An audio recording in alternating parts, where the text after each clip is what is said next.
નમસ્કાર. ચાલો આજે આપણે સાથે મળીને ઊર્જા શુદ્ધિની એક નાનકડી પણ ખૂબ જ ઊંડી યાત્રા પર જઈએ. આ વ્યસ્ત જીવનમાંથી બસ થોડી પળો ફક્ત પોતાના માટે.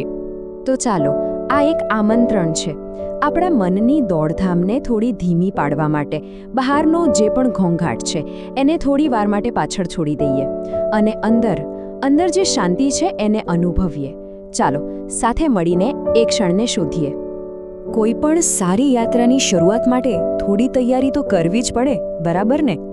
તો ચાલો આપણી આ શાંતિની યાત્રા માટે પહેલાં એકદમ સાચું વાતાવરણ બનાવીએ. તો સૌથી પહેલાં એક શાંત ખૂણો શોધી લો. એવી જગ્યા જ્યાં થોડી વાર માટે કોઈ તમને ડિસ્ટર્બ ન કરે. બસ મળી ગઈ? સરસ. હવે ત્યાં આરામથી બેસી જાઓ. કરોડરજ્જુ સીધી, પણ શરીર એકદમ ઢીલું, કોઈ તણાવ નહીં. અને હવે ચાલો એક ઊંડો શ્વાસ લઈએ. નાકથી ધીમે ધીમે શ્વાસ અંદર લો, પેટને ફૂલવા દો અને હવે મોં દ્વારા ધીમે ધીમે એને બહાર કાઢો. જાણે બધી જ ચિંતાઓ શ્વાસની સાથે બહાર નીકળી રહી છે. સરસ. હવે આપણું શરીર અને મન બંને તૈયાર છે. તો આ પ્રક્રિયાનો મુખ્ય હેતુ શું છે? બસ એટલો જ કે દિવસભરનો જે પણ થાક છે, તણાવ છે, જે કંઈ પણ આપણા મન પર ભારે લાગી રહ્યું છે, એ બધી જ નકારાત્મકતાને આજે મુક્ત કરી દઈએ અને મનને એકદમ હળવું બનાવી દઈએ. ઊર્જા શુદ્ધિ એટલે કે એનર્જી ક્લેન્ઝિંગ એ ખરેખર બીજું કંઈ નથી, પણ એ બધી જ વસ્તુઓને જવા દેવાની એક કળા છે જે આપણને બોજ જેવી લાગે છે, જેની હવે આપણને જરૂર નથી. સમજો ને કે આ હળવાશ તરફનું એક નાનું પણ ખૂબ જ જરૂરી પગલું છે.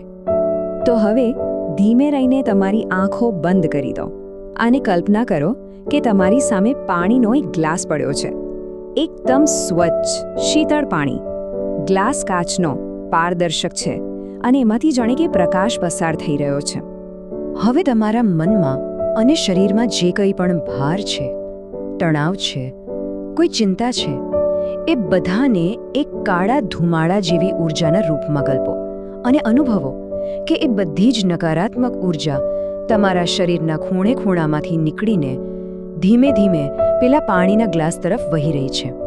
બધું જેમાં જઈ રહ્યું છે. બસ જોતા રહો એ શુદ્ધ પાણી કેવી રીતે તમારી બધી જ નકારાત્મકતાને પોતાની અંદર શોષી રહ્યું છે. પાણી કદાચ થોડું ઢોળાઈ રહ્યું છે, પણ તમે અંદરથી એકદમ સાફ, એકદમ હળવા થઈ રહ્યા છો. બધું જે પાણીમાં સમાઈ રહ્યું છે, જવા દો એને. તો હવે જ્યારે આપણે આ બધો જ ભાર એ પાણીને સોંપી દીધો છે, ત્યારે આ શુદ્ધિની પ્રક્રિયાને પૂર્ણ કરવા માટે આપણે એક શક્તિશાળી મંત્રનો ઉપયોગ કરીશું. યાદ રાખજો, આ શબ્દોને ફક્ત સાંભળવાના નથી, એને ઊંડે સુધી અનુભવવાના છે. આ મંત્રને તમારા મનમાં ગુંજવા દો. આ શબ્દોમાં એક અલગ જ શક્તિ છે. ધ્યાનથી સાંભળો.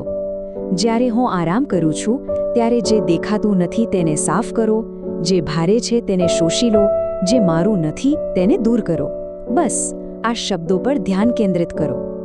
જે દેખાતું નથી તેને સાફ કરો. એ બધી જ અદૃશ્ય ચિંતાઓ, એ ડર, એમને દૂર થવા દો. જે ભારે છે તેને શોષી લો.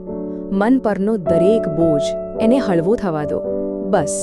અને જે મારું નથી તેને દૂર કરો. ક્યારેક આપણે બીજાનો ભાર પણ લઈ લઈએ છીએ, ખરું ને? એ બધું જ જે આપણું નથી એને સંપૂર્ણપણે મુક્ત કરી દો. અને હવે ચાલો ફરી એકવાર પૂરા સમર્પણ સાથે આ મંત્રને મનમાં દોહરાવીએ. જ્યારે હું આરામ કરું છું, ત્યારે જે દેખાતું નથી તેને સાફ કરો. જે ભારે છે તેને શોષી લો. જે મારું નથી તેને દૂર કરો. મંત્ર પૂરું થયો અને હવે સમય છે આ શુદ્ધિ પછીની જે નવી અવસ્થા છે એને અનુભવવાનો. હવે કંઈ વિચારવાનું નથી, બસ ફક્ત અનુભવ કરવાનો છે. તમારા શરીર અને મનમાં એક હળવાશ ફેલાઈ રહી છે. એને અનુભવો જાણે કે વર્ષોનો કોઈ મોટો બોજ ઉતરી ગયો હોય. એકદમ હળવા, ફ્રેશ. અંદર એક શુદ્ધતા, એક સ્વચ્છતાનો અનુભવ કરો. તમારું મન જાણે કે હવે એકદમ શાંત અને નિર્મળ સરોવર જેવું છે.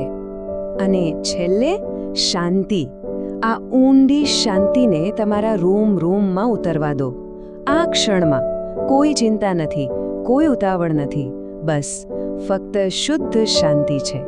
ચાલો થોડીવાર આ શાંતિમાં જ રહીએ. જ્યારે પણ મન થાય, જ્યારે પણ તૈયાર હો, ત્યારે ધીમે રહીને તમારી આંખો ખોલી શકો છો. આ નવી તાજગીભરી ઊર્જાને તમારી સાથે જ રાખજો. અને હવે બસ એટલું વિચારો કે આ નવી ઊર્જા સાથે તમારો બાકીનો દિવસ કેવો જશે. શાંતિ, શાંતિ, શાંતિ.